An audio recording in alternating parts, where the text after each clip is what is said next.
time in Calcutta. Which year was it? 95. 95? Okay. I remember 93. Okay. Anyway, so it's obviously a place where I'm always happy to come back. And of course, this anniversary. Stop being noisy. I have to keep control of the chair now. Yes, this anniversary is a wonderful opportunity, and so when I got the invitation, I did all I could to make a little gap in my schedule to be able to attend. We had a warm discussion this morning with Arthur Eckert. Where is Arthur? Ah, okay, he's hiding over there. About the respective role of Schrödinger and Einstein 75 years ago, about the discovery of entanglement. And I think that the two photographs that we have here represent what I think about their role. Schrödinger was in full power of full mastering of his power as a physicist, and he discovered entanglement. And Einstein not only discovered, we don't know if he discovered independently or not, but for all the rest of his life, Einstein was obsessed by entanglement and by what entanglement told us about quantum mechanics. And for Einstein, the discovery of entanglement was really discovering the absolutely revolutionary character of quantum mechanics, while for Schrödinger it was, in my opinion, only another feature of quantum mechanics, where at least it's my view of the position of these two physicists.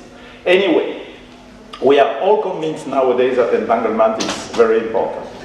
Here I've put several references which more or less give the core of my talk of today. First, there is a paper that I have deposited on arXiv. It's a paper that you might find in a book, but it's much better to download it for arXiv.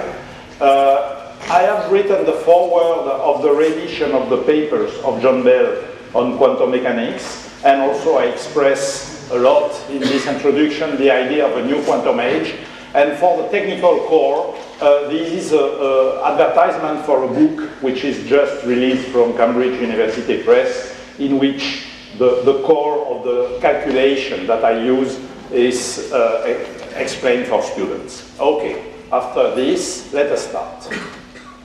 So my talk will have three parts. First, the link from the Einstein-Podolsky-Rosen paper to John Bell. And on this, Arthur, there is no doubt that Bell refers mostly to Einstein-Podolsky-Rosen. So for the influence on the future, there is no doubt that the EPR paper was a major paper. Then I will rapidly have an overlook of experimental tests, and we'll discuss about how entanglement has allowed emergence of a new quantum age. We all know that the relationship of Einstein to quantum physics is really strange, because we can honestly consider him as one of the founding fathers, with his founding contribution of 1905 about the photoelectric effect, about the first idea. I don't forget about Planck. Planck said that exchange of energy between radiation and matter have to be quantized. But Einstein said no, not only the exchange has to be quantized, light itself has to be quantized.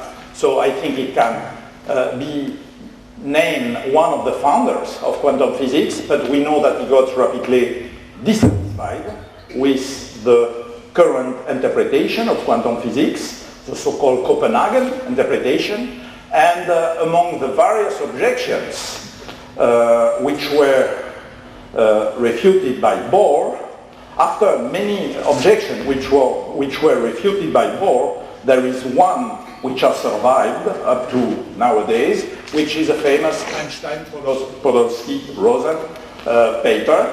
This objection, not to quantum physics, is objection to the way the Copenhagen school was interpreting quantum physics. And of course, we know that it was in this paper that entanglement was explained clearly. And then I will rapidly say how this objection was underestimated until Bell came along, and again several years until people realized that entanglement can be useful for quantum information. So the basic equation that Einstein asked all his life is the following. Is it possible to explain the probabilistic character of quantum prediction by invoking a supplementary level of description and underlying level of description that some people call supplementary parameters or hidden variables? And with this Einstein-Podolsky-Rosen paper and reasoning, Einstein thought he had demonstrated that not only it was possible, but it was necessary to complete quantum mechanics by introducing this supplementary level. We all know, of course, that Bohr strongly opposed this conclusion, and we have to wait until Bell to understand that it was possible to settle that debate. Okay, so rapidly, most of you know that, how it works. We have a source emitting two particles, here two photons. We are measuring polarization on each of the photons. Polarization is measured along the direction A, here, an axis A, perpendicular to the direction of propagation. And, okay, now I have a problem. I don't know why. My stuff doesn't want to switch off. Yeah. Okay. What happens with that? Aren't you supposed to be an expert in lasers? Yes, of course, but not in electronics. You're an expert in quantum electronics. Laser is working, you know, it works. Okay, now I have a solution. I put my finger in front of it. Don't burn a hole in your finger. That's okay. Okay, so here we measure the orientation. We measure, it's annoying. Okay. We measure the polarization of the photon along an axis named by unit vector A, and we find either +1 corresponding to polarization parallel to A, or -1 corresponding to polarization perpendicular to A. We do the same thing on the other side, and we have some kind of electronics, and we can count the single probabilities to get +1 or -1, which are labeled by this probability here, and we can also measure, and this is the most interesting part of it, of course, the joint probability to get +1 here and +1 here, okay? And these are labeled P++ of AD, for instance. P++ of AD means that I find +1 here and +1 here with polarizer in orientation A and B. These are annoying. Any addition? Okay. Has anybody another pointer? I don't know what that is.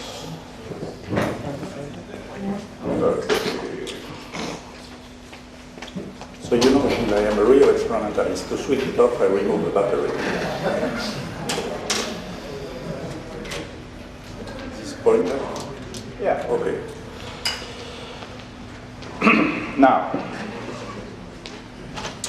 EPR comes as soon as you recognize that there is a state which, for polarization, can be written as 1/2 of XX plus YY. What does it mean? Axes are here.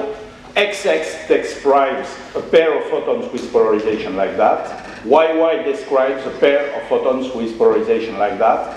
And of course, the interest of the EPR state is that this cannot be factorized, okay? It's a sum of this and that, and as I will argue later, this is just as surprising as a Schrödinger cat being dead and alive. And that, it's certainly not polarization at 45 degrees or anything. It's the real feature of entanglement is in the fact that this cannot be factorized as a possibility to describe the polarization of one photon by saying polarization like that, and the polarization of the other photon by saying something like that. It's this plus that.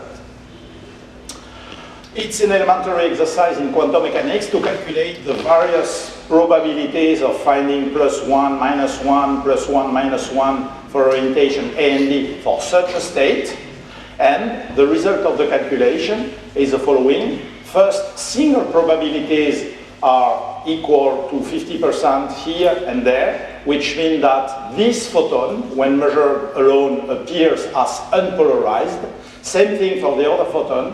But when we measure the joint probability, then, according to prediction of quantum mechanics, we should find a strong modulation, 1/2 of the square of the cosine of the angle between the two polarizers here. And it's easy to recognize that this means that there is a strong correlation between the result of measurement here and there. To see it, for instance, let's take the case where the two polarizers are aligned along the same direction. Then the joint probability is equal to 1/2. And I claim that this 1/2 means total correlation. Why?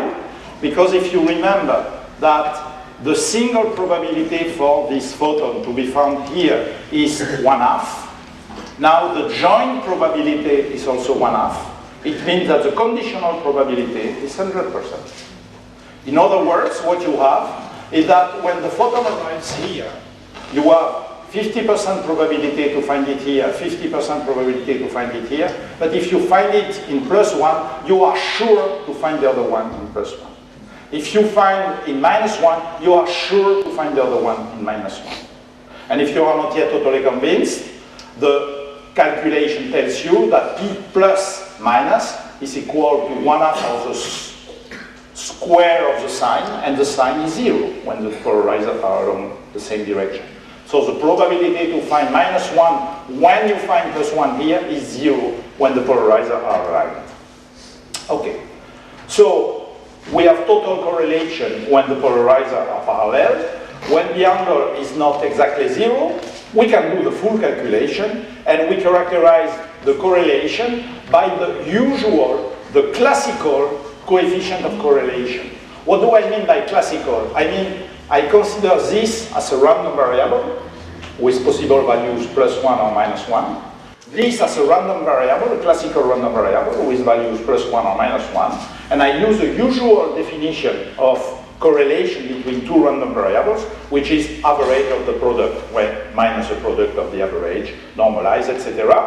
Then, with this in this classical definition, I insert the prediction of quantum mechanics, and the predicted correlation is cosine of 2 times the angle between the polarizer, and if the angle is 0, I find the correlation equal to 1, total correlation. Okay, this is quite easy. Okay, this is the prediction. Yes? What? There are other polarizers in between these two polarizers. No, there are no other polarizers. No. Here, I have the source, I have a polarizer, I have another polarizer, and what I calculated the correlation between the outcome of this one and this one. Okay? Now, the equation. The equation that Einstein, Podolsky, and Rosen was addressing, or the way I rephrase it. How to understand correlation. What do I mean by understand? Well, I mean that as a naive physicist, I think I am a naive physicist, and I like to be a naive physicist. I like not only to look at the results of the calculations, but I like to develop an image of the reason why I have these features happening in the world. For instance, we are going, and of course the fact that we have correlation, a priori there is no mystery in it. It just cries out, it demands an explanation. I give an example of a strong correlation. Please, everybody looks on that screen, on the left-hand side, and everybody watches, and at 3, everybody observes. 1, 2, 3. Now, I'm pretty sure I'm not going to do the experiment, but I'm pretty sure that if I ask this side of the room, and if I ask that side of the room, what did you observe? Both sides of the room have observed the same thing, a red spot. And there is no mystery in the fact that there is a correlation between your answer and his answer. I have a very clear model. There is a light beam starting from here, going to the screen, scattering light, etc. This is what I call an explanation. I want to have an image to understand the correlation. And of course, you can say that, look, you obtain this formula by doing a calculation in quantum mechanics, so why don't you try to build an image starting from the calculation in quantum mechanics? And the problem is that the efficient way of doing the calculation operates in the space which is the tensor product of the space describing the first photon and the space describing the second photon, and we are in an abstract space. And it's very difficult to develop corresponding image in our world. The calculation is straightforward in an abstract space. But as Asher said once, quantum phenomena and experiment do not occur in a Hilbert space. They occur in the laboratory. They occur in our space. So I insist on having an image in our space, in the three-dimensional space where we live. And actually, there is one way to do the calculation sticking to that space. It's a little more complicated, but I do it for you now. The idea is to keep on our space to describe the quantum mechanical calculation, and for this, we are going to suppose for a while that this polarizer is closer to the source than the other one. So we are going to do first this measurement, which is in our space. And we know we can find result +1 or -1 with equal probabilities. Then what happens? How to proceed on the calculation? Well, the famous projection postulate, or state vector reduction postulate. So just after the measure, there is collapse of the state vector. We project the initial state vector onto the eigenspace corresponding to the result. Either the eigenspace corresponding to this result or the eigenspace corresponding to that result. Which means that we get a different projection depending on the result +1 or the result -1. And to make a long story short, if I find +1, that is to say polarization parallel to A, just after the measurement, both photons are polarized along A. But if I find -1, which is a result, a polarization perpendicular to A, then just after the measurement, both photons are polarized perpendicular to A. And then I can proceed with the rest of the calculation. That is to say, now I make a measurement of the second photon, which is polarized either parallel to A or perpendicular to A. I just apply the Malus law, and I get, sorry, I was too fast, and I get the same result as previously.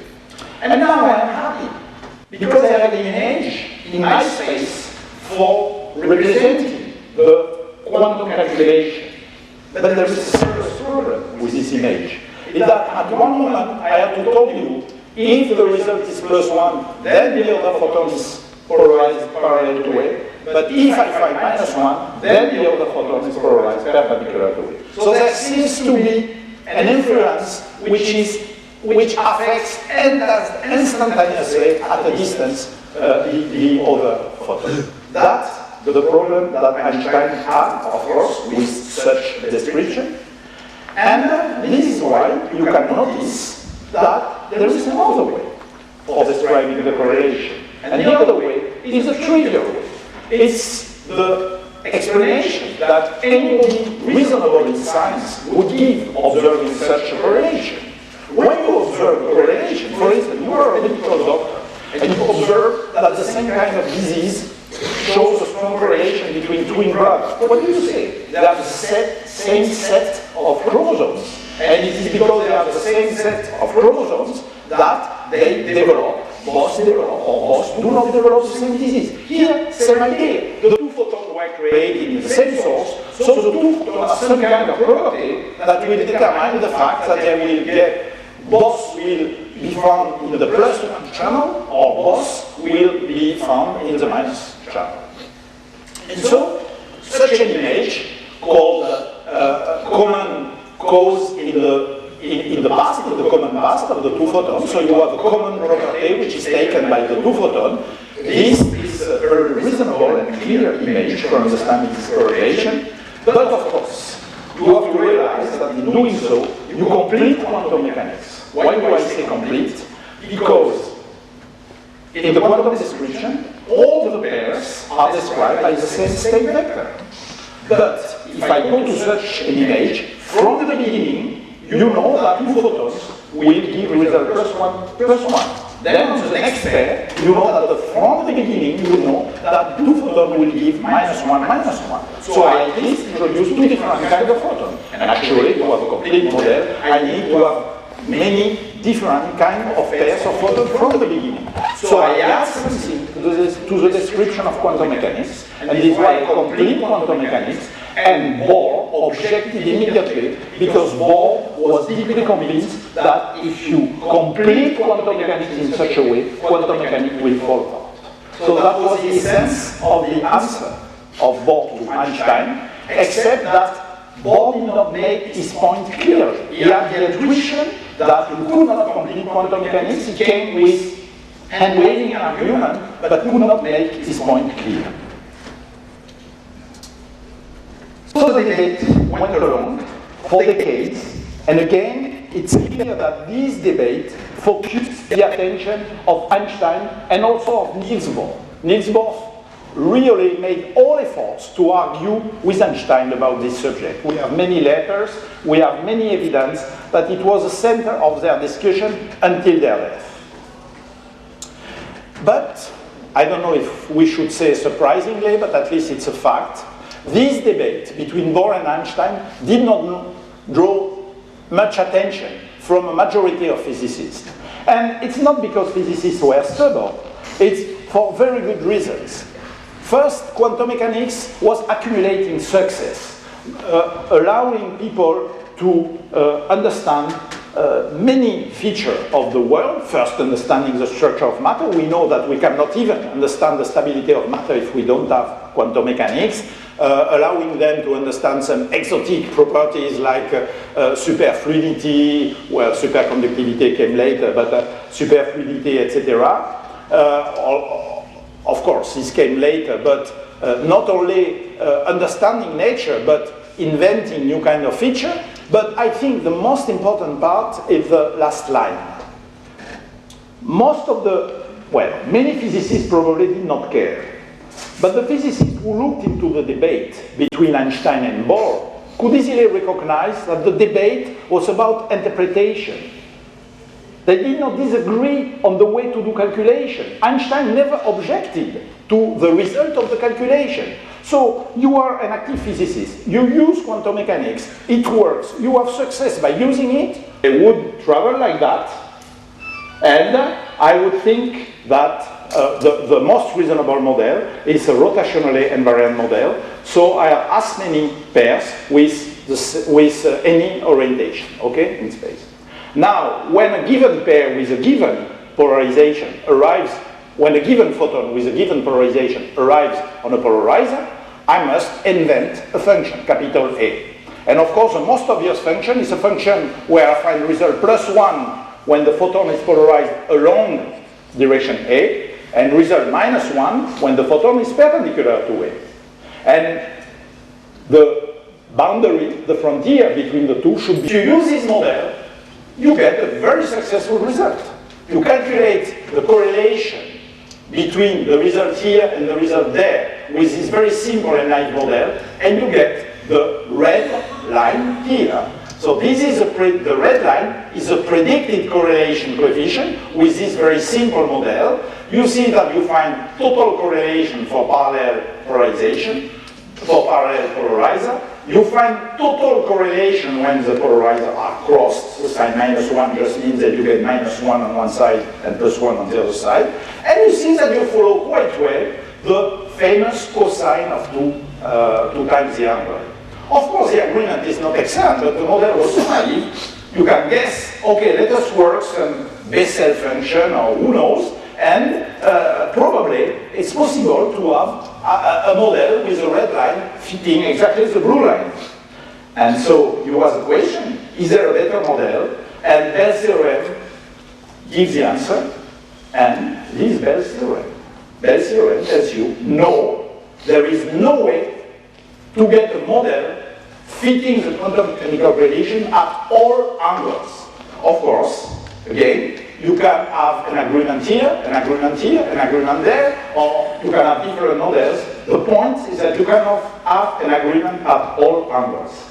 And of course, I will not go into details of the demonstration, although it takes not more than 2 or 3 minutes, but let's say that it's easy to demonstrate that as soon as you assume the existence of common causes in the past, as soon as you assume the existence of a function, capital A of lambda A, capital B of lambda B, and density of this probability distribution, rho of lambda, positive and normalizable, then I insist it's not my specific model, any kind of general model leads to the following inequality. There is a quantity S which is constrained to be between +2 and -2 if the correlation can be described by such a supplementary variable model. And the quantity S, what is it? You are going to consider 2 orientations on the first side, 2 orientations on the second side, and consider the 4 possible combinations, AB, AB prime. It's not my fault, huh? AB, AB prime, A prime B, A prime B prime, and you make a correlation measurement at each set of orientation, and you make this combination with 3 plus sign and 1 minus sign, and then if you can describe the correlation by the common causes in the past, this should be between +2 and -2. On the other hand, I recall what is a quantum mechanical prediction. I take the specific set of angle, pi over 8 for the angle, so 2 times pi over 8 is pi over 4, cosine of pi over 4 is 1 over root 2, so you have 1 over root 2, 1 over root 2, 1 over root 2, and AB prime, you double, and the cosine is minus 1 over root 2, and there is a minus sign. So at the end, for this set of angle, for this specific set of angle, the prediction of quantum mechanics is S equal to root 2, which is obviously bigger than 2, so there is no way by completing quantum mechanics with lambdas to have S to fit, for instance, the prediction of quantum mechanics at this set of angles. Okay. So now, it's not only a question of interpretation, it's a question of giving different prediction about experiment that could be done. And so, the debate, which was a debate of interpretation, has turned into an experimental question, which should look for the prediction, for the result of the measurement at such angles. Okay. Before embarking into an experiment, when you have a theory which is alternative to quantum physics is so successful so that maybe it's not a bad idea to double-check the hypothesis for the theory giving a result in conflict with quantum mechanics. So what do we need to obtain Bell's inequalities, that is to say a conflict with quantum mechanics? First, we need to introduce the idea that the correlation will be due to common properties to the two photons. We need to assume that each photon carries along a set of parameters that will determine here the result of the measurement. And the other photon also carries along a set of parameters that will determine here the result of the measurement. And it's now the time to emphasize an hypothesis that Bell emphasized in his famous paper. That's called Bell's locality condition. If you want to be able to derive Bell's inequality, you need to impose a condition that the result of the measurement here should not depend on the orientation chosen on the other side.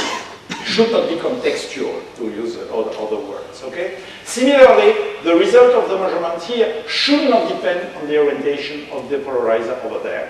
And similarly, the distribution of lambda, which is taken when photons are emitted to the source here, this distribution should not depend on the orientation which is going to be selected to do the measurement. This is also called Bell's locality condition. Of course, it's a reasonable hypothesis, but Bell noticed in his initial paper that it can be more than an hypothesis.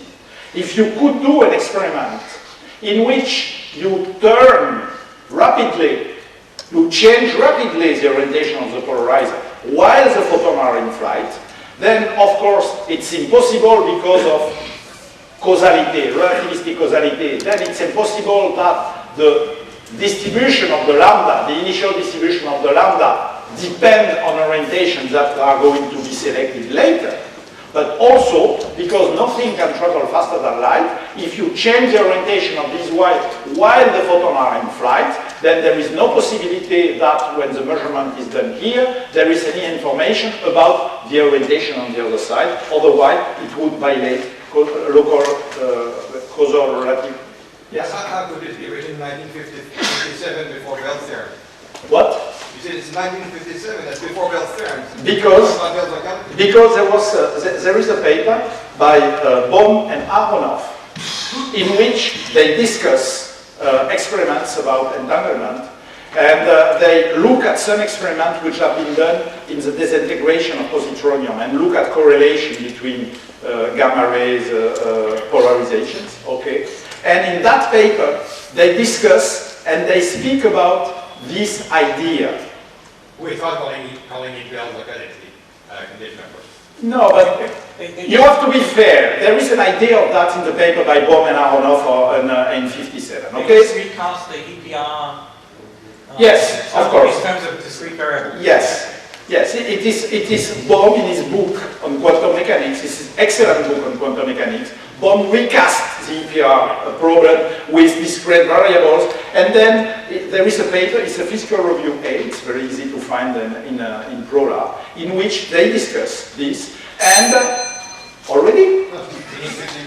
Okay, thank you. And there were some technical problems. And so this Bose and Aronoff Physical Review, look into it, you will see. Anyway, so now we know that, I will speed up, we know that an experimental test is possible. And something very interesting to notice. When Bell's paper was written, it was a time where there were already so many successes of quantum mechanics. But anyway, it was clear that no experiment had been made which would allow to test Bell's inequality. For instance, this experiment that Bose and Aronoff was looking about gamma ray, people did not know about Bell theorem. So if you do not know about Bell theorem and you want to look at correlation, what do? You measure at 0 degree, 45 degrees, and 90 degrees, which is exactly, you remember the curve I have shown, exactly places where there is no disagreement between Bell's inequality and between quantum mechanics and Bell's inequality. So actually, there was no result available. It was necessary to design an ad hoc experiment to test Bell's inequality. Okay. So this was the work. Yes, this is a very important reference. So there is a really very important paper by Klaus and Horn, Shimoni and Holt in '69, where they propose a practical way of doing the test. And then the first test came. It was the heroic pioneers who did this test. There was a first experiment by Klaus and Friedman in Berkeley in '72. They found quantum mechanics. There was Pipkin and Holt in Harvard. They find disagreement with quantum mechanics and no violation of Bell's inequality. And when you know the old, I would say, friendly competition between the East Coast and the West Coast of the United States, again, this was in Berkeley and this was in Harvard. It's interesting. But then there was a clear trend coming in favor of quantum mechanics, in particular Fry, who works in Texas A and M, Texas Agriculture and Mechanical University. But mechanical, you know, maybe mechanical suggests quantum mechanical. At least there was this beautiful experiment by Fry, but all these experiments were significantly different from the ideal scheme I have presented. This is why I embarked in '75 in a series of experiments with a goal to come closer and closer to the ideal scheme. So I will rapidly show what we found. And then in the 80s and the 90s, there is a third generation experiment with many beautiful experiments. So a rapid view of it. So this is the experiment. The main point of the experiment I built in Orsay is a source of entangled photon with unprecedented efficiency. Just one detail, the key ingredient of that experiment was the ability to directly excite an upper level of a cascade by two-photon absorption. Two-photon absorption has just been recently invented and permitted by the development of lasers. Before that, it was impossible. And the beauty of it is when you are on this level, because of selection rules, the atom has no other choice than to deliver exactly the pair of polarization and entangled photon that you need. There is no impurity. Previously, what people did was exciting atom to some upper lying level, and there were many routes, and one route here, but many other routes, and you did not have pure correlation. Here, there is no choice. You excite this level, and the atom can only deliver the pair you need. Okay? And with this source, we had a fantastic signal-to-noise ratio. To make a long story short, we have 100 true observed coincidences per second, which means that in 100 seconds, less than 2 minutes, you have 10 to the 4th, which means a statistical accuracy of 1%. Before that, in the previous experiment, it would take hours and days to achieve a similar accuracy. So with such a source, you can do many tests and many variations, okay? And the first thing we did was the following. There were several arguments of people saying, okay, entanglement is a property of the microscopic. Well, we all know that to understand the spectrum of helium, we need to consider entangled electrons in the helium atom, okay? But when you go to large distance, then entanglement will disappear. They say, okay, what is large distance? What is the scale length? And people would say, coherence of the photon. And it was perfect, because coherence of this photon is 1.5 meters. So I pulled my polarizer at 6 meters from the source, and violation of Bell's inequality was still there. So this was the result of this experiment. A part of that, this experiment was still far from the ideal scheme in the fact that we did not use two-channel polarizer. Then we came, for the first time, with an experiment in which we really had polarizer giving result +1 and result -1. Before that, it was just like a Polaroid, transmitting +1 and absorbing -1. And if you don't get -1, you need to make many extra calibration, and it's not as direct. Here it was fantastic, because in a single run, you get plus, minus, plus, minus. So you have one run, 2 minutes, you have the numbers, you just write this ratio, it's self-calibrated, and you have the correlation. And with this is what we got. Quantity S, the green curve is a prediction of quantum mechanics, the red box is the result of our measurement. The prediction of quantum mechanics takes into account the slight inefficiency of the experiment, I mean finite solid angle, slight inefficiency of the polarizer. And you see violation of Bell's inequality here, around 22.5 degrees, around here, 67.5 degrees. And of course, if you do an experiment here, or there, there is no point in doing the experiment, because there is agreement between quantum mechanics predict and hidden variable. So violation by 40 standard deviation, etc., etc. Okay, now, the famous question of Bell's locality condition, and the fact that you could impose it as a consequence of relativistic causality if you change the orientation of the polarizer while the photons are in flight.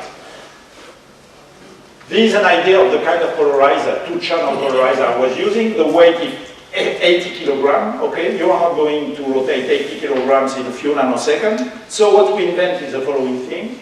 A switch which either passes light along here towards the polarizer in orientation A, or redirect light towards a polarizer in orientation A'. If the switch is fast enough, and it was fast, then it's equivalent to a single polarizer switching from A to A'. And typical switching time was 10 nanoseconds, which is less than 40 nanoseconds it takes for light to go from one end to the other end of the experiment. Of course, put another one on the other side. The experiment was far from perfect for several reasons. The main reason is that in that experiment, the choice of the orientation is not random. The switching here is periodic. Of course, we were not stupid, and we did not use the same generator here and there, And it was not the same frequency, they were not well stabilized, they were drifting differently here and there, so I can claim there is no correlation, anyway it's not random, okay? So, well, this is a device I built for that, okay? Difficult experiment, and at the end of the day, we found a convincing violation of Bell's inequality by 5 standard deviation, and for the first time, really what happens here was separated from what happened here in the relativistic sense, I mean space-like separated. Okay. Then, the modern implementation of such experiments. In the 80s, people developed sources of entangled photon based on nonlinear optics in crystal.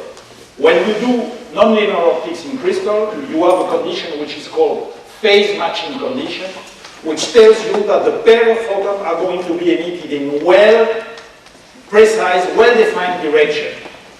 In the cascade I was using, each photon was emitted in 4 pi steradian, okay? And which means you lose many pairs. Here, with the phase matching condition, you can get the photon in precise direction, so precise that you can inject them into optical fibers. And with this beautiful experiment have been done.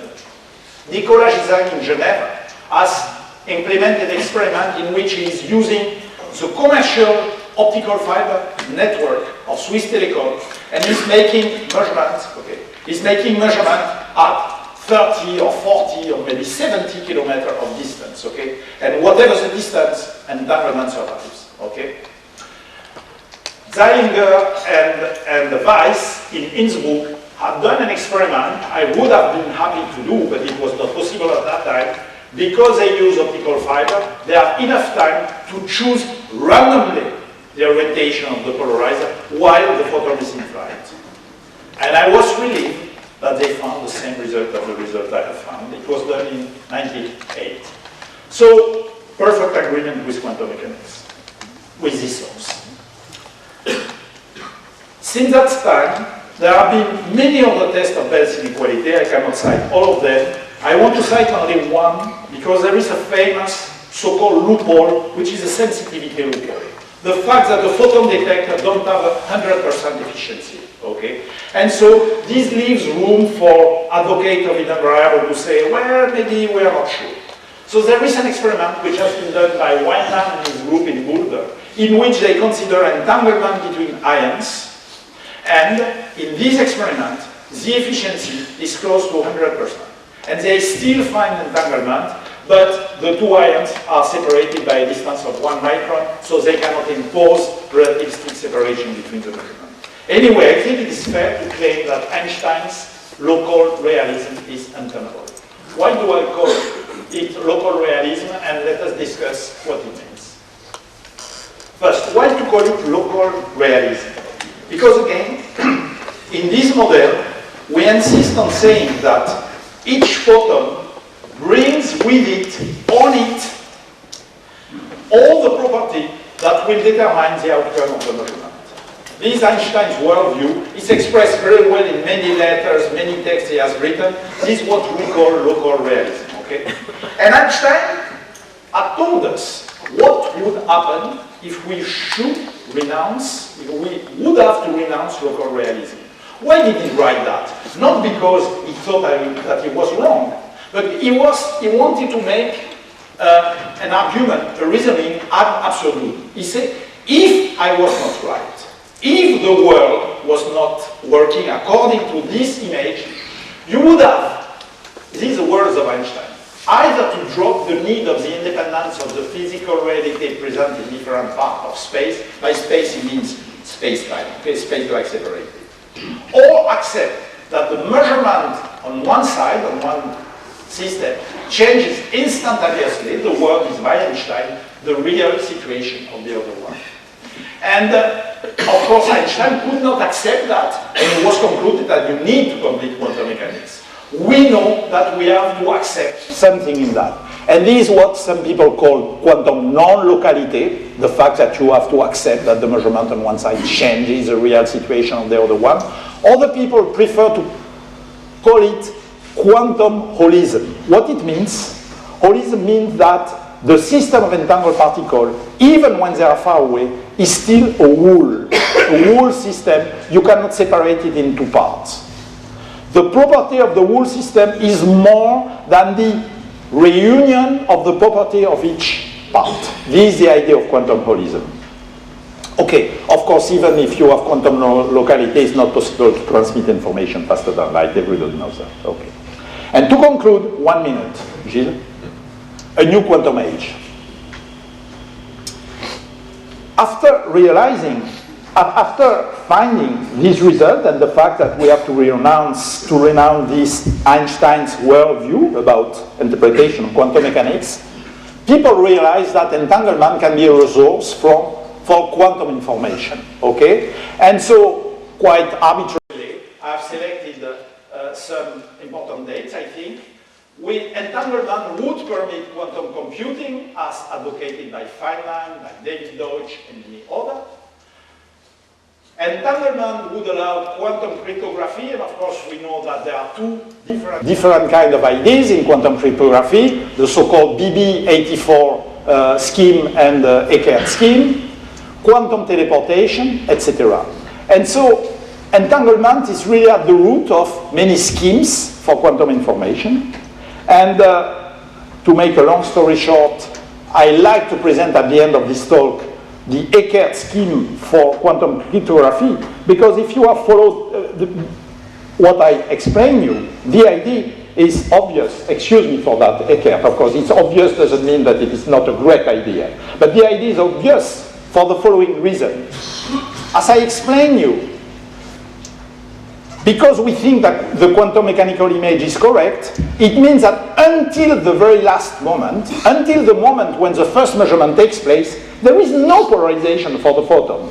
So there is no information. So there is no possibility to spy. That's the basic idea. That is the basic idea of your scheme. That's the basic idea of the scheme. The spy cannot do anything because there is nothing to spy until the last moment when the measurement is done here. So the eavesdropper, which is here, cannot watch anything. The information is not yet there. Okay. So this quantum key distribution, etc.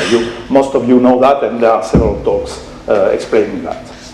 Quantum computing, in 1 second, quantum computing is about the huge dimension of the Hilbert space, which is so huge that if you can operate in that space, you have massive parallelism. Okay?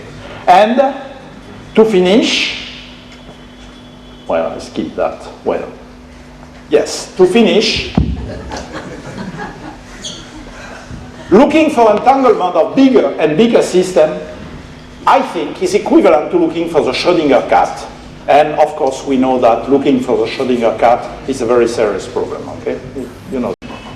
The point I was to make, if you allow me, that I think that we are living a new quantum age, and the new quantum age is characterized not only by the understanding that entanglement is a major ingredient of quantum mechanics, but also by the fact that in the last 3 decades, experimentalists have learned how to control, observe, manipulate individual quantum objects, individual atoms, individual ions, individual photons, etc., etc. This should not be underestimated. Before that, physicists doing quantum mechanics could have the illusion that we can only observe zillions of objects, and for that, a density matrix description is fine. When you begin to be able to isolate, trap a single ion, observe quantum jumps, etc., you need to reconsider the way you understand quantum mechanics. I don't say change, but how do you interpret the equation of quantum mechanics? When you have single quantum object, you have to think again about it. Okay? And I think that it is an extremely important ingredient of the new quantum age, the fact that nowadays we have to think of individual quantum objects because we can do experimentally. And with this, I will conclude that the first quantum revolution based on wave-particle duality gave us laser, computer, information highway, information society, etc. And will quantum computer and quantum communication lead to the quantum information society? We don't know. The most likely roadmap, as you know, is from proof of principle to probably solid-state devices, okay? But we don't know whether or not it will work.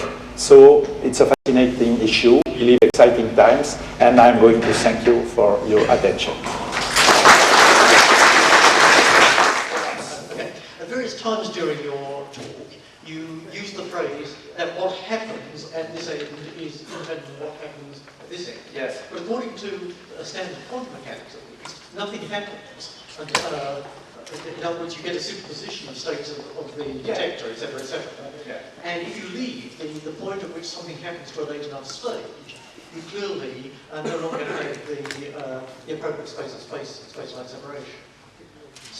So as far as I can see, the only definitive way around this would be to actually have your measurement apparatus replaced by human observers. Ah, okay, I understand. Okay.